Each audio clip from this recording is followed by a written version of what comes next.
Hello, this is Shane with the BitGrow Solutions, BitGrow Systems. This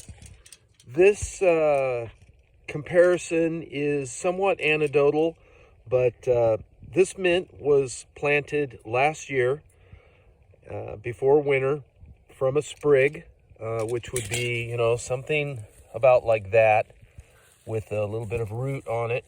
That would be a sprig. I could start that and get another mint plant. And it grew out here in this organic media. I dug it out and put organic media in there. We had a pretty rough season. A lot of things did not grow good for me this year. You can see that is, about 13 inches with the blooms in height. Probably more like 12 and a half. And then the width is probably 6 inches by 5 inches for the width of this plant. This plant has not been harvested at all.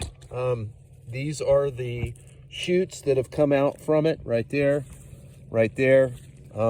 And this I want to compare with what I've grown in the greenhouse. So let's go over there. Going to the greenhouse. By the way, just for the record, this is September the 26th, 2025.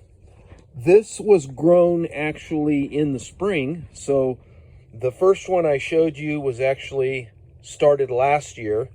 But when it came up out of the ground, it was a sprig.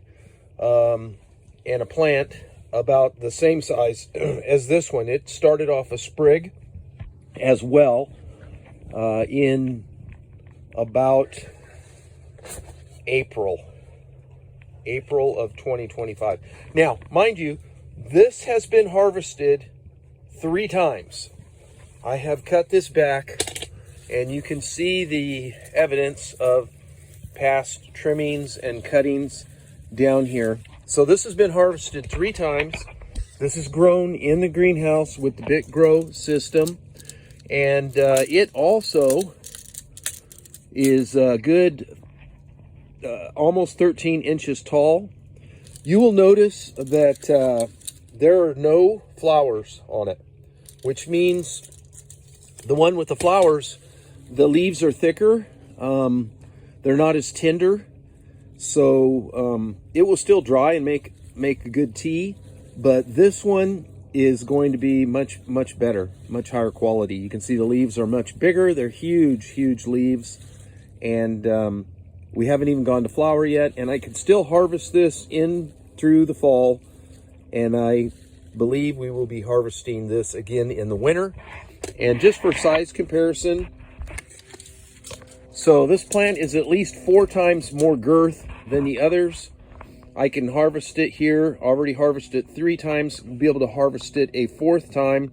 So, 4 times 3 is 12, plus another 4 times is 16. There's 16 times more production from this system. You can look at the girth. I mean, this thing is an amazing 20 inches wide. It just massive plant by 19 inches at its most narrow. The BitGrow system is just keeping the nighttime temperature warmer, and it doesn't come on during the day, because during the day this heats up. In fact, it heats up enough that this solar powered fan comes on and remove some of the heat from the greenhouse. I have a shade cloth on it at this time, but last night was 38 degrees, and a lot of plants are dying. Some of the plants that are in here are perennials, and they've just, they've lived their life cycle, and because they're annuals, they're annuals, like the marigolds, those are annual. So those are going to die and go back. But some of the perennials are all doing quite well, and have not gone to seed, and continue to be very productive. So I think this is somewhat anecdotal. I'm going to do a more controlled test for this fall, and for the spring, because in the winter, obviously it's snowing here. None of these plants are going to grow at all in the winter outside of this greenhouse, but we will do some comparisons and put some controls in place so that we can have more real world data to look at when it comes to the crop yield. All right. Thank you for tuning in. If you have any questions or ideas, please contact us. All the contact information is in the About Us section. Goodbye.